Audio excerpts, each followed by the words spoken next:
Right, let's move on, shall we? This story is amazing, by the way. A pub in Cornwall has had its nomination for Camera Pub of the Year revoked. But why? Because it had a swastika on display. But it was brought back from World War II by a British soldier who wanted it up in the pub as a reminder of our victory over the Nazis. It was a good thing. We defeated the evil people. So, in that context, is that OK? Or are just some symbols beyond the pale? Let's come to you first on this one, Paul. I mean, if you'd have walked into that pub, and I have walked into that pub, by the way, it's a very lovely pub, by the way, and seen that Nazi... It's an armband, it's a Nazi armband with a swastika in it, and seen that, what would you have done? I would probably have asked, if I was particularly interested, I might have asked the barmaid or the landlord or whoever was behind the bar what, There it is, we can see it in the pictures there. It's a lovely pub. Yeah, the story was behind it, but I would probably have assumed something along those lines would have been the case. I wouldn't have thought... I mean, especially seeing as it seems to be the case that there's all sorts of paraphernalia going on in that pub. I wouldn't have thought, I've walked into a bastion of fascism that's been here this whole time and nobody told me about. And I don't think that it's necessarily a bad thing to display these things. I know that there are rules around war trophies and things like that, but a Nazi armband I don't think is the worst thing to have taken from a defeated enemy, to say this person's been defeated. But, would a French tricolour taken at Waterloo be beyond the pale? Would that be unacceptable? The French, killed an awful lot of people during Napoleon's wars. Where do you draw the line? Well, I think that this is perfectly acceptable. This is the thing, isn't it? Paul, this time I'm going to look at you and say your name, Paul. It's a trick. But, I mean, this is the thing. Now, evidently one person complained, and the landlord reckoned that this person's never even been in the pub.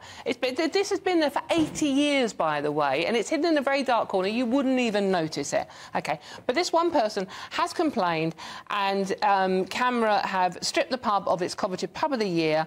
But this has got to be an overreaction, surely. You said it yourself. Context is everything, Dawn. If this were flying from the roof, then it would be a different kettle of fish. It would be a different matter. That's a fair point.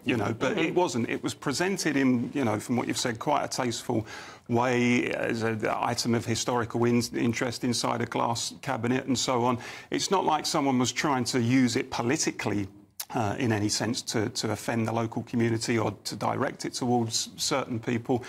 It was a sort of thing, I imagine, that you would possibly see in the Imperial War Museum.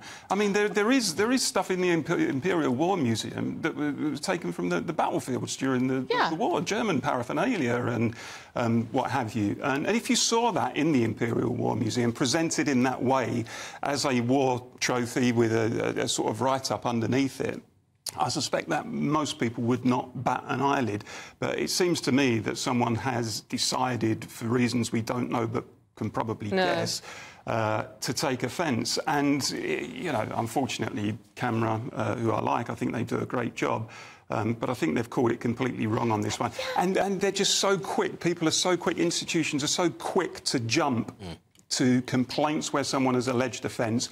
We have to deal with it. We have to wield the sledgehammer, even when there isn't really any call for it. And that's what's happened. I think that is a really good point. I mean, are we just becoming a permanently offended, whining, woke, complaining society where, oh, my God, you can't have that, and then institutions react in that way? I mean, it is the strange sort of juxtaposition that, on the one hand, you might have a swastika armband, which, of course, denotes memories of the Second World War and the Holocaust and all the horrors that came with that. But at the same time, we seem to be reaching a stage where historical illiteracy on the subject of the Holocaust is at an all-time high over the last 80 years, where actually people seem to be moving away from the idea that it was some sort of unrepeatable nightmare and seem to think, actually, it's something that you can use as to sort of link to any conflict that you like. This is genocide, this is fascism, this is awful.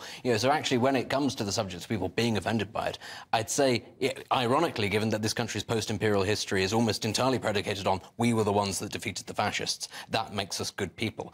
The average person is moving very much away, I think, from their understanding of what true Nazism was and what it was that we were fighting against, and it's just become a catch-all term for, I don't like this, I find this offensive. Think of that famous photo where all the German soldiers were doing the Nazi salute, and there was that one guy in the middle, very famous photo, who was refusing to do it for his own reasons. Now, that photo, understandably and rightly, has been shared around the world, and people look at that as a thing of historical importance and say there's a really important political message there, despite the fact that there are dozens, possibly hundreds of people doing the Nazi salute in the photo. And that's the point about context being everything. You would not ordinarily want to see a photo with lots of people doing the Nazi salute. You wouldn't want to parade that photo. You wouldn't want to circulate that photo. But in a particular context, such as look at the guy in the middle who's not doing the Nazi salute, I think it's a really good thing that it is circulated. There's two things going on here, I think. I think you're completely right there, Benedict. It's diluting. When we use words like you're a Nazi and sort of Holocaust, and we're forgetting what they actually mean. But on the other hand, we're also, by taking things like this down, we're in danger of not being able to learn from that past. I think it's important to say that we didn't go to war against the Nazis so that 80-odd years later we could find ourselves in a situation where people's language and thought and demonstrations and history can be policed quite so aggressively without any kind of recall to context or anything like that, where somebody simply calls up and dobs you into the police or to the authorities, whoever, and says, this person is displaying something that is verboten, that is not allowed. And the police go, or the camera go, or whoever it is go, yes, you're right, they're not allowed, they will be punished. That sounds a little bit like we're going off in a certain direction, which I thought was the antithesis of where we were supposed to be. Think of the Charlie Chaplin film, The Great Dictator, where he parodied Adolf Hitler brilliantly.